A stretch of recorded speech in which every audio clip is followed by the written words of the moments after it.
Hello students, good morning and welcome our channel the learning lab, जहां हम आपके लिए लेकर आए हैं NTPC railway 12th level practice set series, जिसके अंतर्गत प्रत्येक सेट में जीएस के 40 क्वेश्चंस को सॉल्व कराया जाएगा, जिनके अंतर्गत latest current affairs, polity, history, geography, science के सभी प्रकार के क्वेश्चनों को मेंशन किया गया है। यह प्रैक्टिस सीरीज आपके आने वाली रिवीजन और क्वेश्चंस पैटर्न को समझने में मदद करेगी।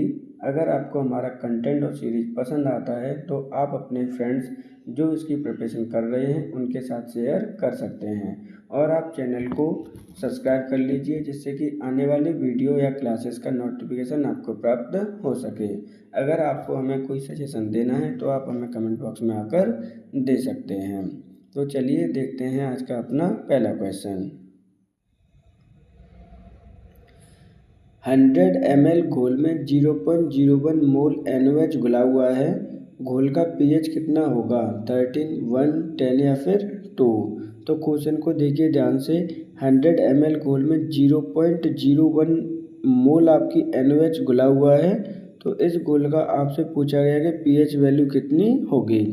तो आंसर आइडेंटिफाई करने से पहले देख लीजिए कि pH वैल्यू कैसे निकाली जाती है। तो इसका फॉर्मूला होता है आपका 14 minus log OH negative ion. जब इस तरह का फॉर्मूला पुटअप करेंगे तो आपको आइडेंटिफाई कर पाएंगे आंसर। सही आंसर होगा ऑप्शन नंबर 1। इसका जो होगा क्या होगा? आपका 13 आंसर होगा। अगर किसी की वैल्यू 13 आ रही है तो उसका जो नेचर होगा वो कैसा होगा? आपका नेचर बेसिक नेचर होगा, अर्थात क्षारीय नेचर होगा। सही आंसर होगा ऑप्शन नंबर 1। संसद के द्वारा संविधान की प्रक्रिया और उसके संशोधन से जुड़ा अनुच्छेद 368 भारतीय संविधान के किस भाग के अंतर्गत संग्रहित है? 20, 13, 21 या फिर 18। तो क्वेश्चन को ध्यान से समझिए। संविधान की प्रक्रिया और उसके संशोधन से संबंधित अनुच्छेद कौन सा है आपका? 368 है। अब 368 आपके भारतीय संविधान के किस भाग में दे रखा है, ये क्वेश्चन आपका पूछा गया है। तो सही आंसर होगा ऑप्शन नंबर 1, भाग नंबर 20 में आपके संविधान संशोधन की प्रक्रिया का वर्णन किया गया है। निम्नलिखित में से किन अनुच्छेदों को आपातकाल के दौरान स्थगित नहीं किया जा सकता? अनुच्छेद 19, अनुच्छेद 20 और 21, अनुच्छेद 22 और 23, अनुच्छेद 24 और 25। तो देखिए यहाँ पे क्या बोला जा रहा है, किन अनुच्छेदों को आपातकाल के दौरान आपका स्थगित नहीं किया जा सकता। इम्पोर्टेंट क्वेश्चन है आपका। तो सही आंसर होगा ऑप्शन नंबर 2, अनुच्छेद 20 और 21 को आप आपातकाल के दौरान स्थगित नहीं कर सकते। अब भारत में जो आपातकाल लगाए जाते हैं, 3 प्रकार के आपातकाल लगाए जाते हैं, जिसके अंतर्गत आपका अनुच्छेद नंबर 252, 356 और 360 के अंतर्गत आपके अलग अलग प्रकार के आपातकाल लगाए जाते हैं, जिसमें से आपका पहला जो होता है वो राष्ट्रीय आपातकाल है आपका, या नेशनल इमरजेंसी जिसे कहते हैं। अगर कोई बाहरी आक्रमण अगर आप पर कर देता है, 356 के अंतर्गत आपके राष्ट्रीय विद्रोह, यानी जब आपके देश में ही किसी प्रकार का विद्रोह हो जाए। 360 का मतलब है आपका फाइनेंस इमरजेंसी, अर्थात वित्तीय आपातकाल के दौरान। तो ये 3 प्रकार के आपातकाल लगाए जाते हैं भारत में, 356, 352 और 360 अनुच्छेद के तहत। तो इनके जब ये लगाए जाते हैं तो कौन से वाले आपके अनुच्छेद स्थगित नहीं होते हैं? तो अनुच्छेद नंबर 20 और 21। सही आंसर होगा ऑप्शन नंबर 2। भारत का प्रथम गवर्नर जनरल कौन था? Lord Canning, Lord Curzon, Lord Wavell या लॉर्ड माउंटबेटन। तो देखिए यहाँ पे पूछा गया है कि भारत का प्रथम गवर्नर जनरल कौन था। तो सही आंसर होगा ऑप्शन नंबर 1, लॉर्ड कैनिंग आपका भारत का प्रथम गवर्नर जनरल बना था। ये कब बना था? तो ये बना था जब आपका प्रथम स्वतंत्रता संग्राम खत्म हो गया था 1857 में। कब बना था? 1857 में। इस चीज़ को भी आप याद रखेंगे। सही आंसर होगा ऑप्शन नंबर 1।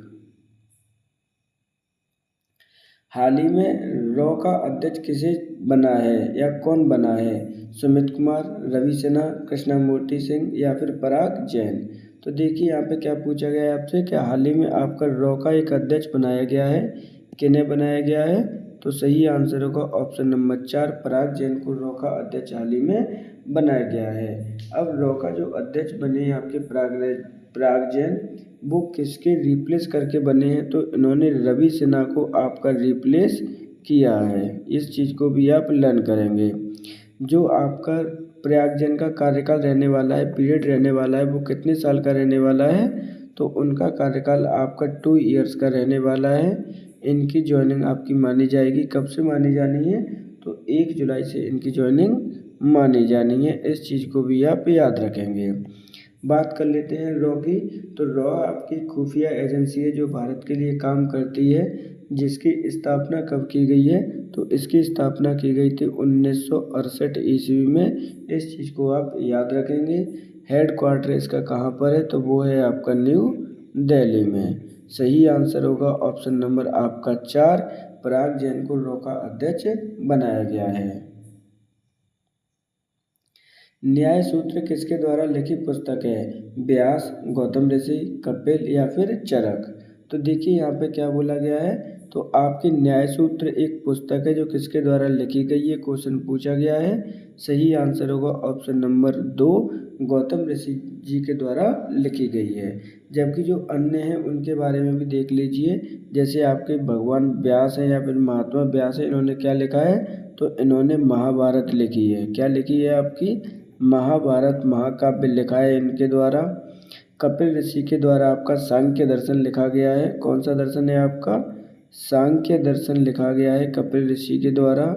और चरक ऋषि के द्वारा लिखी गई है आपकी मेडिकल यानी चिकित्सीय पुस्तकें लिखी गई हैं इनके द्वारा। तो इस चीज़ को भी आप याद रखेंगे। इनके फील्ड भी अलग अलग हैं। सही आंसर होगा न्याय सूत्र के रचयिता कौन है, गौतम ऋषि। मारियाना ट्रेंच पृथ्वी के पानी में सर्वाधिक गहरा गर्त है। यह निम्नलिखित में से किस महासागर में स्थित है, अंडमान सागर, आर्कटिक महासागर, हिंद महासागर या प्रशांत महासागर। तो देखिए यहाँ पे क्या है कि मारियाना ट्रेंच है आपकी पृथ्वी पर सबसे गहरा आपका गर्त है यानी गड्ढा है आपका, किस महासागर में स्थित है, क्वेश्चन पूछा गया है। तो पहले इसका आंसर समझ लीजिए। आंसर होगा ऑप्शन नंबर 4, ये प्रशांत महासागर में आपकी स्थित है। अब इसकी जो गहराई है वो कितनी है प्रशांत महासागर में, इम्पोर्टेंट है। गहराई कई कई बार इसकी बदल दी जाती है और कहीं कहीं आपको कुछ और देखने को मिल सकती है। तो जो इसकी डेप्थ है आपकी वेरी कर जाती है कुछ कुछ किताबों में। तो इसकी जो डेप्थ दे रखी है वो लगभग आपके 11 किलोमीटर की डेप्थ है। इस चीज़ को आप याद रखेंगे, अप्रॉक्स में बता रहा हूँ मैं आपको। ये कहाँ पर स्थित है, तो ये आपके फिलीपींस जो कंट्री है आपका, उसके आसपास ही आपका ये मैरियाना ट्रेंच आपका स्थित है। इस चीज़ को आप याद रखेंगे। सही आंसर होगा ऑप्शन नंबर 4, प्रशांत महासागर में ये स्थित है। मसाई निम्न में से किस देश की जनजाति है, केन्या, ऑस्ट्रेलिया, जर्मनी या फिर भारत। तो देखिए यहाँ पे मसाई जनजाति के बारे में पूछा गया है कि किस देश की जनजाति है। तो सही आंसर होगा ऑप्शन नंबर 1, ये केन्या देश की जनजाति है। केन्या और कहाँ पाई जाती है ये, और पाई जाती है आपकी तंजानिया में। इस चीज़ को भी आप याद रखेंगे। ये कन्या और आपकी मसाई जाति कौन से आपके कॉन्टिनेंट में पाई जाती है, तो ये अफ्रीका कॉन्टिनेंट के ही 2 देश है। इस चीज़ को आप याद रखेंगे। सही आंसर होगा ऑप्शन नंबर 1, केन्या देश में आपकी मसाई जनजाति आपकी पाई जाती है। करियाचल्ली द्वीप किस राज्य में स्थित है, कर्नाटक, तमिलनाडु, केरल या फिर तेलंगाना। देखिए इंपॉर्टेंट क्वेश्चन है आपके, जुलाई के करंट अफेयर से रिलेटेड संबंधित है आपका, हाल ही में इसमें चर्चा का विषय बना हुआ था। तो जो आपका करियाचल्ली द्वीप स्थित है वो है आपका तमिलनाडु में। सही आंसर होगा ऑप्शन नंबर 2। अब बात कर लेते हैं कि आपके करियाचल्ली द्वीप के बारे में। तो गवर्नमेंट ने आपका तमिलनाडु की गवर्नमेंट प्लस वर्ल्ड बैंक, क्या है आपकी, वर्ल्ड बैंक है, ध्यान रखिएगा। तो दोनों के सहयोग से आपका यहाँ पे रिस्टोरेशन का वर्क चलाया जा रहा है। किसका वर्क चलाया जा रहा है, आपका रिस्टोरेशन का वर्क चलाया जा रहा है। दोनों को मिलाकर ये काम कर रहे हैं आपके करियाचल्ली द्वीप पर आपका वर्क चल रहा है। इस चीज़ को भी आप याद रखना है। अब इसमें जो लागत आने वाली है, बजट आने वाला है, वो कितना रखा गया है इसको रिस्टोरेशन करने के लिए, तो 50 करोड़ का आपका बजट रखा गया है। इस चीज़ को आप मेंशन कर लेंगे। ये आपका स्थित कहाँ पर है, तो ये गल्फ़ की खाड़ी में स्थित है। कहाँ पर स्थित है, बे ऑफ गल्फ़ में आपका ये स्थित है। इस चीज़ को भी आप याद रखेंगे। सही आंसर होगा ऑप्शन नंबर 2 तमिलनाडु। निम्नलिखित में से कौन से अंग में पेसमेकर संबंधित है, लीवर, हृदय, मस्तिष्क या फिर फेफड़ा। तो देखिए यहाँ पे बात की जा रही है कि कौन से अंग से संबंधित है आपका पेसमेकर, तो सही आंसर होगा ऑप्शन नंबर 2, ये हृदय से आपका संबंधित है आपका पेसमेकर। अब जो हृदय की धड़कन होती है उसको कंट्रोल करता है, क्या है आपका, हार्ट बीट को आपकी कंट्रोल करता है आपका पेसमेकर। तो सही आंसर होगा ऑप्शन नंबर आपका 2। निम्नलिखित में से किसकी कमी के कारण एनीमिया होता है, कोबाल्ट, लोहा, सोडियम या फिर कैल्शियम। तो देखिए यहाँ पे एक रोग दे रखा है एनीमिया, किसकी कमी के कारण होता है, ये क्वेश्चन पूछा गया है। तो सही आंसर होगा ऑप्शन नंबर 2 लोहा। लोहा के स्थान पर आपसे आपके क्वेश्चन में आयरन भी लिखा आ सकता है, इस चीज़ को आप याद रखेंगे। अब ये आपका आयरन है या फिर जो लोहा है वो कहाँ पाया जाता है आपका, तो वर्ल्ड जो आपके आरबीसी जो होती हैं आपकी रेड ब्लड कार्पल्स या फिर सेल्स आरबीसी, उनमें ये पाया जाता है। अगर उसकी कमी हो जाती है तो आपके खून की कमी हो जाएगी और उससे कौन सा रोग होगा आपका, एनीमिया रोग आपको हो जाएगा। सही आंसर होगा ऑप्शन नंबर 2 लोहा। प्रतिध्वनि सुनने के लिए न्यूनतम दूरी कितनी होनी चाहिए, 10, 13, 17 या फिर 21 किलोमीटर। तो देखिए ये किलोमीटर के हिसाब से दे रखी हैं सभी। आपको प्रतिध्वनि सुनने के लिए न्यूनतम डिस्टेंस की आवश्यकता है। तो सही आंसर होगा ऑप्शन नंबर आपका 3, 17 किलोमीटर की न्यूनतम दूरी होनी चाहिए। अगर मैं एग्जैक्ट बात करूं तो कितनी होती है, तो एग्जैक्ट होती है आपकी 17.2 मीटर। चीज़ को याद रखना है। सही आंसर होगा option number 3। National doctors day कब मनाया जाता है, 1 जुलाई, 11 जुलाई, 14 सितंबर या फिर 10 दिसंबर। तो देखिए यहाँ पे नेशनल यानी राष्ट्रीय चिकित्सा दिवस मनाया जाता है, जिसे हम इंग्लिश में नेशनल डॉक्टर्स डे कहते हैं। कब मनाया जाता है, तो सही आंसर होगा ऑप्शन नंबर 1 जुलाई को ये सेलिब्रेट किया जाता है। जबकि अदर ऑप्शन देख लीजिए वो भी इम्पोर्टेंट है। तो 11 जुलाई को होता है आपका वर्ल्ड पॉपुलेशन डे,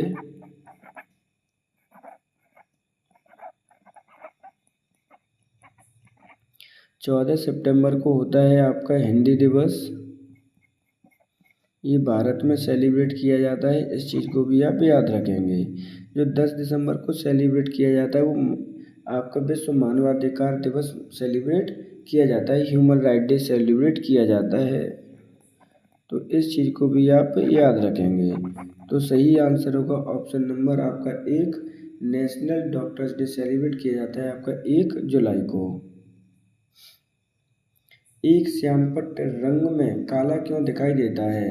देखिए यहाँ पे क्या बोला जा रहा है, जो श्यामपट्ट है आपका यानी ब्लैक बोर्ड है, वो आपका ब्लैक क्यों दिखाई देता है, वो क्वेश्चन आपसे पूछा गया है। तो देखिए वह काला रंग प्रतिबंधित करता है, वह काला रंग अवशोषित कर लेता है, वह सारे रंग प्रतिबिंबित करता है या वह सारे रंग अवशोषित कर लेता है। तो सही आंसर होगा ऑप्शन नंबर 4, श्यामपट्ट आपका इसलिए काला दिखाई देता है कि काले रंग को छोड़कर जितने भी अदर कलर होते हैं आपके रेज में या किरण में, उन सबको अवशोषित कर लेता है। सही आंसर होगा ऑप्शन नंबर 4। निम्नलिखित में से कौन सा एक संगणक का मुख्य निकाय है, सीपीयू, कीबोर्ड, माइक्रोचिप या फिर मदरबोर्ड। तो देखिए यहाँ पे संगणक का मुख्य निकाय पूछ रहा है, तो संगणक क्या होता है आपका कंप्यूटर है, इस चीज़ को भी आप याद रखेंगे क्योंकि बहुत सारे शब्द ऐसे होते हैं जो हिंदी के समझ में नहीं आते हैं। संगणक का जो मुख्य निकाय है वो है आपका ऑप्शन नंबर 4 मदरबोर्ड। बात कर लेते हैं आपके सीपीयू की, तो सीपीयू को ब्रेन या माइंड कहते हैं। क्या कहते हैं, माइंड या ब्रेन ऑफ कंप्यूटर के नाम से भी इसे जानते हैं CPU को। तो ये चीज़ भी आपको याद रखनी है। दूसरा आपका कीबोर्ड है, तो कीबोर्ड आपका इनपुट डिवाइस है आपका। और जो माइक्रो चिप है वो क्या है, आपकी प्रोसेसर है। क्या है आपका, माइक्रो प्रोसेसर है ये आपका। इस चीज़ को भी आप याद रखेंगे। तो सही आंसर होगा ऑप्शन नंबर 4। पूछा गया था कंप्यूटर का मुख्य निकाय क्या है, तो वो है आपका मदरबोर्ड। बिजली से धातु चढ़ाने की क्रिया या गैल्वेनीकरण में निम्नलिखित में से किस धातु का उपयोग किया जाता है, जस्ता, तांबा, लोहा या फिर चांदी। तो सिंपल सा लॉजिक है, क्या है देखिए, एक धातु पर दूसरी धातु को चढ़ाना क्या है आपका, गैल्वेनीकरण है आपका। गैल्वेनीकरण में कौन सी धातु का प्रयोग किया जाता है, पहले आंसर देख लीजिए। सही आंसर होगा ऑप्शन नंबर 1, जस्ता का प्रयोग किया जाता है। जस्ता को हम जिंक भी कहते हैं। क्या कहते हैं आपका, जिंक भी आपका कहा जाता है। अब गैल्वेनीकरण क्या होता है, मान के चलना है कि ये रॉड आपकी लोहे की रॉड है। अब लोहे की रॉड पर मैंने क्या किया कि आपकी एक लेयर चढ़ा दी। किसकी लेयर चढ़ा दी आपकी, तो इस पर एक लेयर मैंने चढ़ा दी, इसके ऊपर जस्ते की लेयर चढ़ा दी। ये जो जस्ते की लेयर है इसे हम गैल्वेनीकरण कहते हैं। क्या है आपकी, तो आयरन रॉड पर आपकी लेयर चढ़ी है आपकी जिंक की, जिससे कि उसे आपका जंग ना लगे। तो यही आंसर होगा ऑप्शन नंबर 1, जस्ता। सूर्यमुखी देवी का हाल ही में निधन हो गया, इनका संबंध है राजनीति, शास्त्रीय नृत्य, साहित्य या फिर खेल। तो देखिए क्वेश्चन इम्पोर्टेंट है आपका, हाल ही में पूछा गया है। सूर्यमुखी देवी का जो संबंध है वो किससे है, ये क्वेश्चन आपका पूछा गया है। तो सही आंसर होगा ऑप्शन नंबर 2, शास्त्रीय नृत्य से इनका संबंध है। अब जो शास्त्रीय नृत्य हमारे भारत में कितने हैं आपके, टोटल आपके 8 हैं। इनका संबंध कौन से वाले से है, तो इनका संबंध है आपके मणिपुरी शास्त्रीय नृत्य से इनका आपका संबंध है। तो सही आंसर होगा आपका ऑप्शन नंबर 2, शास्त्रीय नृत्य से इनका संबंध है। निम्नलिखित में से कौन सा जटिल पौष्टिकता स्तर को दर्शाता है, समुदाय, जनसंख्या, पारिस्थितिकी तंत्र या फिर प्रजातियां। तो देखिए यहाँ पे क्या बोला गया है, जटिल पौष्टिकता स्तर को दर्शाता है। तो सही आंसर होगा ऑप्शन नंबर 3, पारिस्थितिकी तंत्र। एक्स किरण की खोज किसने की थी, WC Röntgen, Albert Einstein, Samuel Cohen, Edward Teller. तो देखिए यहाँ पे पूछा है कि आपकी जो एक्स किरणें होती हैं उनकी खोज किसने की है। तो सही आंसर होगा ऑप्शन नंबर आपका 1, WC रॉन्टजन ने इसकी खोज की है। अब इसकी खोज कब की गई है ये भी आपका इम्पोर्टेंट है, क्योंकि कई बार इस तरह के क्वेश्चन आपसे पूछ लिए जाते हैं। तो इन्होंने इसकी खोज की है आपकी 1895 ईस्वी में। सही आंसर होगा ऑप्शन नंबर 1, WC रॉन्टजन। पोलो की एक टीम में कितने खिलाड़ी होते हैं, 6, 5, 7 या फिर 8। तो देखिए पोलो एक खेल है जिसमें कितने एक टीम में खिलाड़ी होते हैं, क्वेश्चन पूछा गया है। तो सही आंसर होगा ऑप्शन नंबर आपका 3, आपके 7 प्लेयर होते हैं, जिसमें से आपके 6 प्लेयर तो आपके खेलते हैं मैदान में, प्लस एक गोलकीपर होता है। क्या होता है आपका, एक गोलकीपर होता है।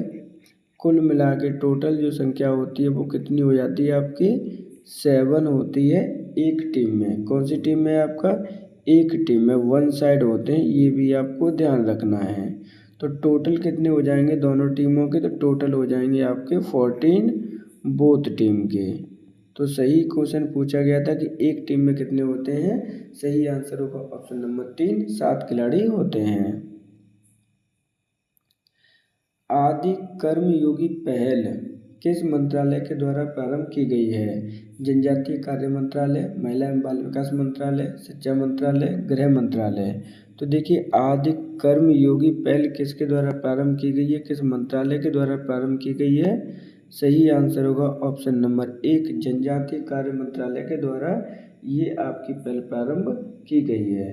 अब इसका जो स्टार्ट करने का उद्देश्य वो क्या है आपका, तो जितनी भी गवर्नमेंट की स्कीम है, क्या है आपकी गवर्नमेंट की जितनी भी आपकी स्कीम चल रही हैं उनका आपको वेलफेयर करना। वेलफेयर का मतलब यहाँ पर है वेलफेयर देना, यानी जो ट्राइबल्स हैं उनकी हेल्प करना कि कैसे आपको उनका बेनिफिट मिलेगा। तो सही आंसर होगा ऑप्शन नंबर 1 जनजातीय कार्य मंत्रालय। लावड़ी लोक नृत्य भारत के किस राज्य से संबंधित है? महाराष्ट्र, गुजरात, मध्य प्रदेश या फिर आंध्र प्रदेश। तो देखिए आपका लोक नृत्य है लावड़ी, किस राज्य से संबंधित है क्वेश्चन पूछा गया है। तो सही आंसर होगा ऑप्शन नंबर 1, ये महाराष्ट्र राज्य से आपका संबंधित है। महाराष्ट्र राज्य की राजधानी क्या है? तो आपकी राजधानी मुंबई है, जहाँ के सीएम आपके देवेंद्र फडणवीस हैं। इस चीज़ को भी आप याद रखेंगे। जबकि आपके गुजरात में लोक नृत्य आपका फेमस है, वो है आपका गरबा। तो सही आंसर होगा ऑप्शन नंबर 1, महाराष्ट्र राज्य का लोकप्रिय नृत्य है आपका लावड़ी। आजाद बचपन की ओर नामक पुस्तक के लेखक कौन है? कैलाश सत्यार्थी, राधाकांत भारती, दीपक मिश्रा या सुभाष चंद्र। तो देखिए यहाँ पे क्या है, आजाद बचपन की ओर पुस्तक लेखक के कौन है, ये क्वेश्चन पूछा गया है। सही आंसर होगा ऑप्शन नंबर आपका 1, कैलाश सत्यार्थी के द्वारा इस पुस्तक को लिखा गया है। अब इनकी जो पुस्तक है वो प्रकाशित कब हुई थी, इम्पोर्टेंट क्वेश्चन है, ध्यान से समझ लीजिएगा। तो इनकी जो पुस्तक प्रकाशित हुई थी 2016 में प्रकाशित हुई है, जबकि कैलाश सत्यार्थी को नोबेल पुरस्कार प्रदान किया गया था, भारत के हैं, नोबेल पुरस्कार मिला था इन्हें 2014 में। सही आंसर होगा option number 1, Kailash Satyarthi. India by the Nile नामक सांस्कृतिक उत्सव भारत और किस देश के द्वारा मनाया जाता है? सूडान, कंपाला, केन्या या फिर मिस्र। यहाँ मिस्र की जगह मिस्र कर लीजिए। तो यहाँ पे क्या है कि इंडिया बाय द नाइल जो आपका सांस्कृतिक उत्सव है भारत और किस देश के मध्य मनाया जाता है? तो सही आंसर होगा ऑप्शन नंबर 4, भारत और मिस्र देश के मध्य मनाया जाता है आपका इंडिया बाय द नाइल। सही आंसर होगा ऑप्शन नंबर आपका 4। यदि किसी विलयन से नीला लिटमस लाल में परिवर्तित हो जाता है तो इसका पीएच स्तर कितना होने की संभावना है? 7, 8, 6 या फिर 9। तो देखिए क्वेश्चन को फिर से ध्यान से समझना है। यहाँ पर क्या बोला गया है कि अगर किसी विलयन में नीले लिटमस लाल रंग में परिवर्तित हो जाता है तो इसका जो पीएच स्तर है वो कितना होगा। इम्पोर्टेंट क्वेश्चन है, ध्यान रखिएगा। तो ये क्या होगा आपका 7 से कम होगा। कितना होगा? 7 से कम होगा, अर्थात ऑप्शन नंबर 3 सही आंसर होगा। मतलब क्या होता है, पीएच स्केल का वैल्यू समझ लीजिए। मान के चलिए कि कोई आपका पीएच स्केल है, कंसेप्ट को आपको समझना है, जिसकी वैल्यू आपकी कितनी होती है, 0 से लेकर आपकी 14 तक वैल्यू होती है और एक होता है 7 बीच में। तो जैसे ही समझ लीजिए ध्यान से, जिसकी वैल्यू आपकी 7 होती है वो ना तो अम्लीय होता है ना ही वो क्षारीय होता है, अर्थात उदासीन होगा आपके 7 पे। 7 से अगर कम है तो आपका जो विलयन होगा वो अम्लीय होगा। अगर 7 से अधिक है तो वो होगा आपका क्षारीय। तो क्वेश्चन में पूछा गया था कि कैसा पीएच कितना होगा आपका, सही आंसर होगा 6। और वो सॉल्यूशन कैसा होगा, तो वो सॉल्यूशन होगा आपका एसिडिक। सही आंसर होगा ऑप्शन नंबर 3। FIH महिला प्रो लीग का आयोजन कहाँ किया गया? बर्लिन, मॉस्को, लंदन या फिर रोम। तो 2025 में आपका FIH महिला प्रो लीग का आयोजन किया गया है, कहाँ पर? तो सही आंसर होगा ऑप्शन नंबर 1, बर्लिन में इसका आयोजन किया गया। अब बर्लिन में इसका आयोजन कहाँ पे किया गया है, बर्लिन किस कंट्री में आता शहर है आपका?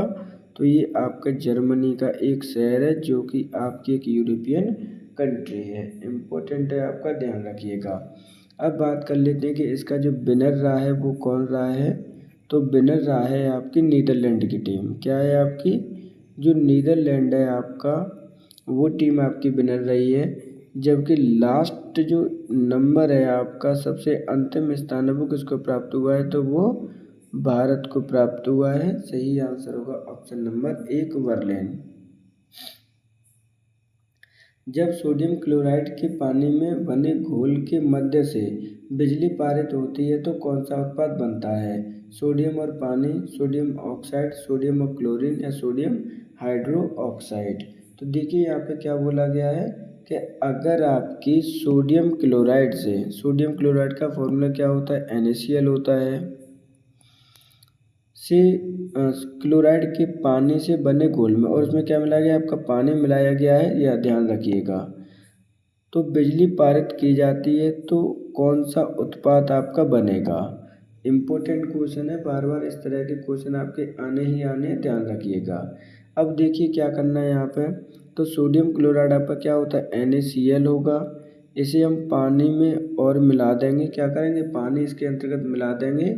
उसके बाद में आपकी इलेक्ट्रिसिटी फ्लो कराएंगे, क्या कराएंगे, इलेक्ट्रिसिटी आपने इसके अंतर्गत फ्लो कराई, आपको क्या प्राप्त होगा, तो आपको प्राप्त होगा आपका H2 अर्थात गैस, Cl2 प्राप्त होगा आपको, और प्राप्त होगा 2NOH, क्या प्राप्त होगा, 2NOH भी आपको प्राप्त होगा। यहाँ पे इसको बैलेंस कर लेते हैं जिससे कि चीज़ें आपको ईजिली हो जाएं। तो देखिए क्या क्या प्राप्त हो रहा है आपको, Cl2 प्राप्त हो रहा है, हाइड्रोजन गैस प्राप्त हो रही है, और सोडियम हाइड्रो ऑक्साइड आपको प्राप्त हो रहा है। तो यही आपका आंसर होगा ऑप्शन नंबर 4, सोडियम हाइड्रोक्साइड आपको प्राप्त होगा जब NaCl प्लस H2O की क्रिया करेंगे और उस पर आपकी बिजली पारित करेंगे। आधुनिक आवर्त सारणी में एक टेढ़ी मेढ़ी रेखा किसे अलग करती है, धातुओं को हैलोजन से, धातुओं को मेटलॉइड से, धातुओं को अधातुओं से या अधातुओं को मेटलॉइड से। तो देखिए जो आपकी आधुनिक आवर्त सारणी है जिसमें आपके आवर्त 8 होते हैं, वर्ग आपके 18 होते हैं, उसमें एक टेढ़ी मेढ़ी रेखा आपको पाई जाती है, वो क्या डिनोट करती है, ये क्वेश्चन में आपका पूछा गया है। तो ये डिनोट करती है जो धातुएं होती हैं वो अधातुओं को अलग करती है, क्या है आपकी, धातुओं को अधातुओं से अलग करती है। सही आंसर होगा ऑप्शन नंबर आपका 3।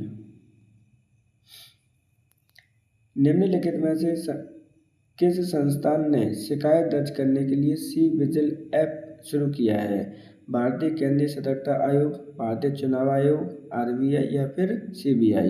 तो देखिए यहाँ पे क्या बोला गया है, तो आपका सी विजिल ऐप शुरू किया गया है किस संस्थान के द्वारा। तो सही आंसर होगा ऑप्शन नंबर आपका 2, भारतीय चुनाव आयोग के द्वारा इसको लॉन्च किया गया है, जिसका प्रावधान आपके किस आर्टिकल में दे रखा है, तो 324 में इसका आर्टिकल में दे रखा है। इस चीज़ को भी आप याद रखेंगे। सही आंसर होगा ऑप्शन नंबर 2, भारतीय चुनाव आयोग। एवेंड्रिया एक वर्षीय वायु सेवा स्तरीय अभ्यास का द्वितीय संस्करण भारत और किसके मध्य किया गया, कनाडा, रूस, जापान या फिर संयुक्त राज्य अमेरिका। तो देखिए यहाँ पे इम्पोर्टेंट है आपका एवेंड्रिया जो एक सैन्य अभ्यास है इसका द्वितीय संस्करण है, कौन सा संस्करण पूछा गया है, द्वितीय संस्करण पूछा गया है, जो कि आपका सेलिब्रेट किया गया था 2017 में। देखिए इस तरह के क्वेश्चन भी आएंगे आपके, दिसंबर 2018 में आपको ये सेलिब्रेट या फिर आयोजन किया गया था, किसके मध्य किया गया है, भारत और आपका किया गया रूस के मध्य, किसके मध्य किया गया है, रूस के मध्य। सही आंसर होगा ऑप्शन नंबर 4। भारत में सबसे ज़्यादा हल्दी का उत्पादन किस राज्य में किया जाता है, महाराष्ट्र, कर्नाटक, राजस्थान या फिर गुजरात। तो देखिए आपके भारत में सबसे ज़्यादा हल्दी का उत्पादन किस राज्य में किया जाता है, तो सही आंसर होगा ऑप्शन नंबर 1, महाराष्ट्र राज्य में इसका उत्पादन किया जाता है। अब बात करते हैं कि इसकी अभी चर्चा क्यों की जा रही है, क्योंकि हाल ही में अमित शाह जी ने आपके राष्ट्रीय हल्दी बोर्ड का उद्घाटन किया है। क्या किया है अमित शाह ने, तो राष्ट्रीय हल्दी बोर्ड का जो NTB है आपका नेशनल ट्यूमेरिक बोर्ड है उसका उद्घाटन किया है। कहाँ पर उद्घाटन किया गया, इम्पोर्टेंट है, तो वो किया गया आपका निजामाबाद में। कहाँ किया गया है आपका, निजामाबाद तेलंगाना में किया गया है। जिसका एम क्या है, तो जिसका एम है कि 2030 तक आपके 1 बिलियन रुपीस का व्यापार करना है, ट्रेड करना है, एक्सपोर्ट करना है आपके ओनली किसको, हल्दी को। तो सही आंसर होगा ऑप्शन नंबर आपका 1, महाराष्ट्र राज्य में सबसे ज़्यादा हल्दी उत्पादन किया जाता है। यदि 10 ओम के एक प्रतिरोध से 1.5 एम्पियर की विद्युत धारा बनी रहती है तो 1 मिनट में निष्कासित ऊर्जा की मात्रा कितनी होगी? 15 वाट, 22.5 वाट, 135 वाट है, 35 1 या 350 वाट। तो देखिए यहाँ पे क्या क्वेश्चन है, आपका ओम दे रखा है और आपको एम्पियर दे रखा है। 1 मिनट में आपकी निष्कासित ऊर्जा पूछी गई है। तो ऊर्जा क्या होती है आपकी, ई होती है और उसका फॉर्मूला होगा W/T, यानी कार्य बटे समय। यही होगा आपका एनर्जी के लिए फॉर्मूला।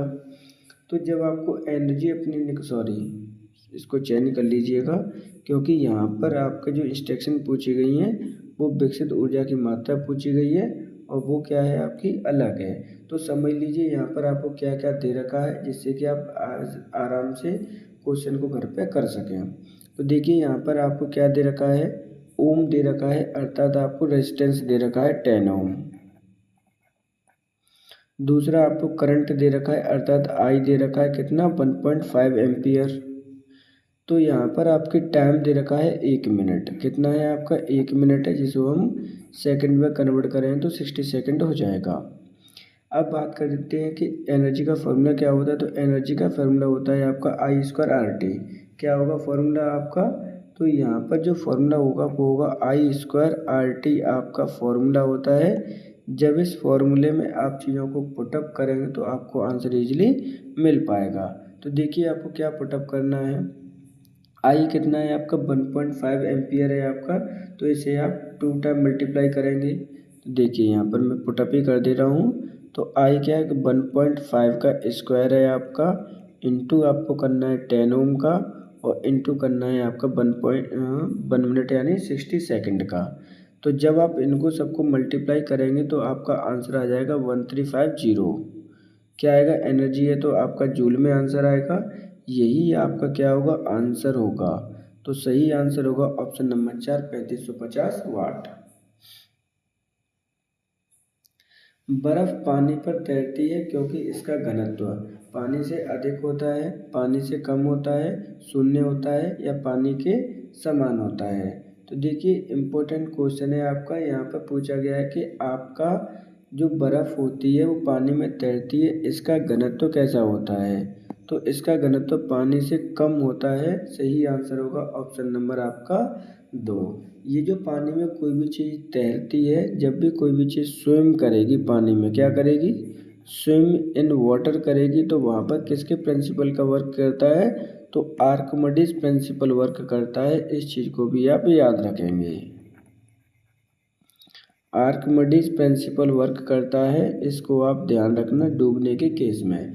सही आंसर होगा ऑप्शन नंबर 2, पानी से कम होता है इसका घनत्व। प्रकाश का क्वांटम सिद्धांत किसके द्वारा प्रतिपादन किया गया, प्लांक, न्यूटन, फैराडे या फिर आइंस्टाइन। तो देखिए यहाँ पे क्या कह रहे हैं, तो आपका जो क्वांटम सिद्धांत है प्रकाश का वो किसके द्वारा प्रदान किया गया है। तो सही आंसर होगा ऑप्शन नंबर 1, प्लांक के द्वारा। अब इनका पूरा नाम क्या था, तो इनका पूरा नाम है आपका मैक्स प्लांक। क्या नाम है, मैक्स प्लांक इनका नाम है। इन्होंने खोज की थी आपकी 1900 में। कब की है आपकी, 1900 में खोज की है आपके प्रकाश के क्वांटम सिद्धांत की। तो सही आंसर होगा ऑप्शन नंबर आपका 1, प्लांक। UZ चेस कप 2025 का आयोजन कहाँ किया गया, दुबई, ताशकंद, अबू धाबी या फिर सना। तो देखिए UZ कप 2025 का जो आयोजन किया गया है कहाँ पे किया गया है, सही आंसर होगा ऑप्शन नंबर 2, ताशकंद में इसका आयोजन किया गया। अब बात करते हैं कि विनर कौन था। इम्पोर्टेंट है क्योंकि इंडियन आपके विनर है, इसलिए ये क्वेश्चन हमने मेंशन किया गया है। तो विनर है यहाँ पे आर प्रज्ञानंद। क्या नाम है, आर प्रज्ञानंद आपका इनका नाम है, जिन्हें आप ऑलरेडी सभी लोग जानते हैं। चेस प्लेयर हैं, कहाँ से बिलोंग करते हैं, तो ये तमिलनाडु से आपके बिलोंग करते हैं, भारतीय प्लेयर हैं।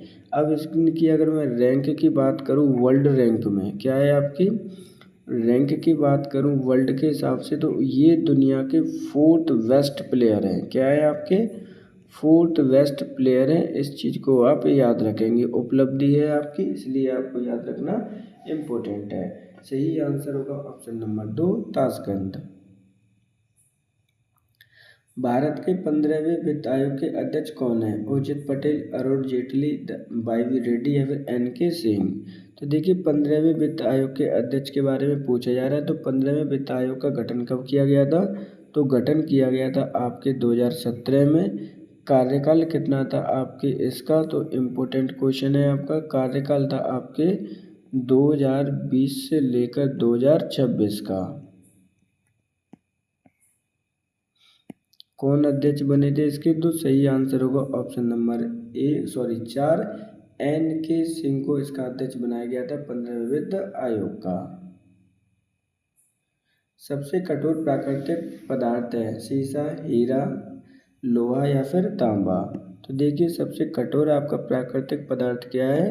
सही आंसर होगा ऑप्शन नंबर 2 हीरा आपका सबसे कठोर प्राकृतिक पदार्थ है। बेसिकली हीरा क्या होता है आपका? तो ये हीरा है वो अधातु है। क्या है आपकी?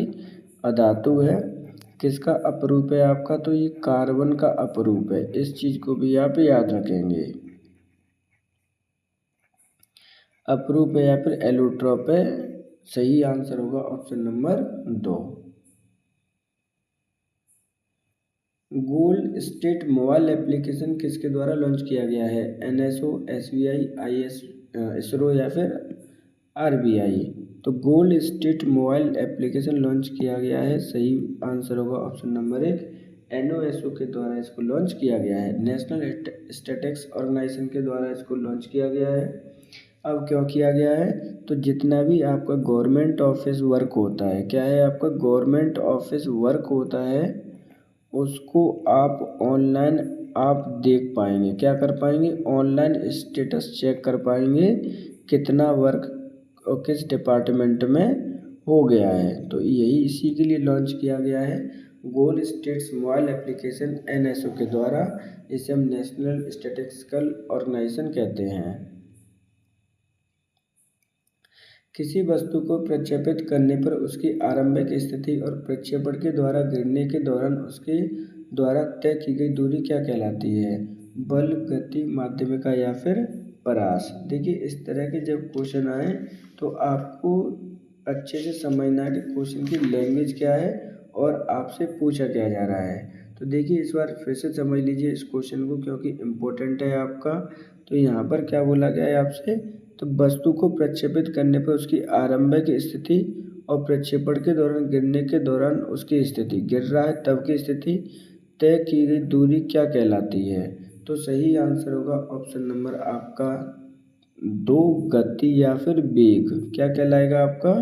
गति या फिर वेग, जिसे हम वेलोसिटी कहते हैं। ये इस पर डिपेंड करता है आपका। सॉरी यानी दूरी क्या कहलाएगी आपकी? डिस्टेंस पूछी है तो वो कहलाएगी आपकी परास। क्या है आपकी? रेंज है ये। क्या है आपकी? थोड़ा हिंदी में शब्द था इसलिए कंफ्यूज हो गए। रेंज कहलाती है। सही आंसर होगा ऑप्शन नंबर आपका 4। भारत का पहला ओवरपास वन्यजीव गलियारा किन के मध्य बनाया जा रहा है? दिल्ली और मुंबई, मुंबई और जयपुर, मुंबई और गांधीनगर, दिल्ली और गांधीनगर। तो देखिए यहाँ पे क्या है कि भारत का पहला ओवर पास वन्यजीव गलियारा किन के मध्य बनाया जा रहा है? तो आंसर है आपका पहला सही, दिल्ली और मुंबई के बीच में ये बनाया जा रहा है। अब इसके बारे में समझ लीजिए, ये भारत का पहला है, किसके द्वारा बनाया जा रहा है ये और ज़्यादा इम्पोर्टेंट है। तो ये NHAI के द्वारा बनाया जा रहा है, national highway authority of India के द्वारा इसे बनाया जा रहा है।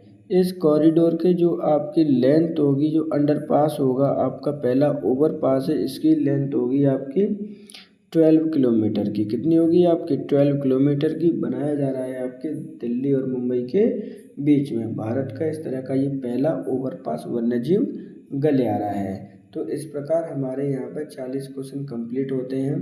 अगर आपको कोई भी हमें क्वेश्चंस पूछना है तो आप हमें कमेंट बॉक्स में अपना सजेशन दे सकते हैं, अपने आंसर भी मैच कर सकते हैं। आपके लिए सभी के लिए इन्फॉर्मेशन है, जिन छात्रों ने हमारे यहाँ पे बीपीओ की तैयारी की थी तो उसके लिए फाइनल आंसर की आ चुकी है। आप अपने टेलीग्राम पे जाकर भी देख सकते हैं। तो और आप हमें कमेंट बॉक्स में करके बता सकते हैं कि आपके जो फाइनल आंसर की के बाद कितने मार्क्स आपके बीपीओ में बन रही हैं, कितने में फाइनल कट ऑफ आपकी जा सकती है, इसका भी आप डिस्कशन कर सकते हैं। और आपके लिए इन्फॉर्मेशन है, जो बच्चे आपकी पेट 2025 की प्रिपरेशन कर रहे हैं तो उनके लिए हमारे चैनल पर ऑलरेडी 50 जो क्वेश्चन आपके आने हैं जीएस के, उसका प्रैक्टिस पेपर स्टार्ट हो चुका है। ऑलरेडी 2 पेपर आपके चैनल पर पड़े हुए हैं, आप उन्हें जाकर भी देख सकते हैं। अच्छा, आप सभी लोगों से रिक्वेस्ट है कि जब आप पेपर को सॉल्व करते हैं 40 क्वेश्चंस को, तो आप जब प्रीमियर पे वीडियो चलता है तो आप अपने आंसर भी देते चलिए करिए, जिससे कि अगर आप पॉज करके भी आंसर देते हैं, जिससे कि हमें पता चल सके कि हमारा वीडियो कौन कौन देख रहा है, कितने कितने लोग रेस्पॉन्ड कर रहे हैं। दूसरा, जब आपके 40 क्वेश्चंस कंप्लीट हो जाए तो आप हमें अपना स्कोर भी सजेस्ट कर सकते हैं। आज के लिए इतना ही। Thank you for today.